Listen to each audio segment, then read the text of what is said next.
The ancient Egyptians lived in a world teeming with supernatural forces, where the boundaries between the divine, the demonic, and the natural were far more fluid than we might imagine today. Their conception of demons was deeply woven into the fabric of their religious beliefs, medical practices, and daily life. Yet these beings were fundamentally different from the malevolent entities that populate modern Western imagination. Ancient Egypt. Understanding Egyptian demons requires us to step away from contemporary assumptions about good and evil and enter a worldview where cosmic balance, rather than moral absolutes, governed the actions of supernatural beings. The demons of ancient Egypt were complex figures whose roles ranged from protective guardians to dangerous threats, and their study reveals a sophisticated theological system that has influenced religious thought for millennia. In ancient Egyptian belief, demons were supernatural entities that existed in a liminal space between the gods and mortals, possessing power that could be both beneficial and harmful to humans. Unlike the major deities who had temples and organized cults, demons were more immediate and personal forces that could intervene directly in human affairs without the formality of ritual worship. These beings were not necessarily evil in the Christian sense, but were instead viewed as potentially dangerous forces of chaos that needed to be controlled, appeased, or harnessed for protection. The Egyptians believed demons could cause illness, misfortune, and death, but they could also be invoked to ward off other malevolent forces or to punish enemies. Many demons were depicted with hybrid features combining human, animal, and monstrous elements, reflecting their liminal nature and their connection to the chaotic forces that existed at the edges of the ordered world. The pantheon of Egyptian demons was vast and varied, with some demons having specific names and identities, while others remained anonymous forces of misfortune. Ammit, the devourer of the dead, was perhaps one of the most famous, depicted as a composite creature with the head of a crocodile, the torso of a lion, and the hindquarters of a hippopotamus, waiting to consume the hearts of those who failed the judgment in the afterlife. Apep, the giant serpent of chaos, embodied the forces of disorder that threatened to unmake creation itself, and the sun god Ra had to battle him each night to ensure the sun would rise again. Lesser-known demons included beings like the slaughterers, who roamed the desert margins, and the wandering demons, believed to cause diseases and nightmares. Female demons were particularly associated with threats to children and pregnant women, reflecting the very real dangers of childbirth and infant mortality in the ancient world. The Egyptians developed elaborate magical texts, amulets, and rituals specifically designed to protect against these demonic forces, demonstrating how seriously these threats were taken in daily life. Ancient Egyptian demons operated within a fundamentally different moral framework than the demons familiar to modern audiences shaped by Judeo-Christian traditions. While contemporary Western thought tends to cast demons as irredeemably evil servants of Satan, locked in cosmic warfare against God and his angels, Egyptian demons were not aligned with any single malevolent deity or force of ultimate evil. Instead, they were manifestations of Isfet, the Egyptian concept of chaos and disorder, which was not inherently evil, but rather a necessary counterbalance to Ma'at, the principle of order, truth, and justice. This meant that demons could sometimes serve the purposes of the gods, acting as divine enforcers or protectors when their chaotic energy was properly directed. The Egyptian worldview did not feature a single cosmic battle between good and evil forces, but rather an ongoing struggle to maintain balance and order in a world where chaos was always threatening to break through.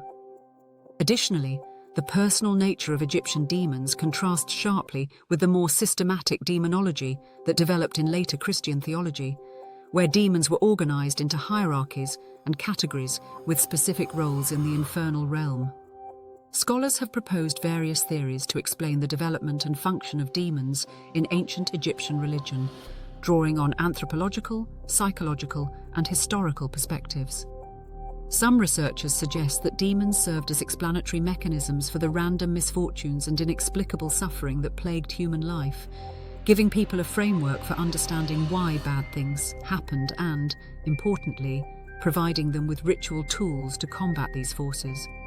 The personification of disease, disaster, and death as demonic entities made these abstract threats more comprehensible and, paradoxically, more manageable through magic and ritual. Other scholars have noted that many Egyptian demons seem to embody aspects of the dangerous natural world, particularly predatory animals, and the harsh desert environment that surrounded the fertile Nile Valley, suggesting that demons represented the untamed forces beyond the boundaries of civilization. Psychoanalytic interpretations have proposed that demons externalized internal psychological states, particularly fears and anxieties about vulnerability, mortality, and the fragility of the social order. More recent scholarship has emphasized the role of demons in reinforcing social hierarchies and religious authority, as only trained priests and magicians possess the knowledge necessary to control and manipulate these dangerous forces, thereby cementing their essential role in society. The impact of ancient Egyptian demonology extended far beyond the boundaries of Egypt itself, influencing the development of demonological thought in later Mediterranean and Near Eastern cultures. Greek and Roman writers encountered Egyptian demons through their interactions with Egyptian religion, and elements of Egyptian demon lore were absorbed into Greco-Roman magical papyri and philosophical texts. Early Christian monks living in the Egyptian desert drew upon existing Egyptian concepts when they developed their own elaborate demonologies, particularly the idea of demons as forces of spiritual testing and temptation that inhabited wild, liminal spaces. The protective amulets and magical formulas used by Egyptians to ward off demons found parallels in later Christian, Jewish, and Islamic apotropaic practices, demonstrating the persistence of these protective strategies across cultural boundaries. Even the visual iconography of demons, with their hybrid forms and monstrous features, influenced artistic depictions of demons in medieval and Renaissance Europe.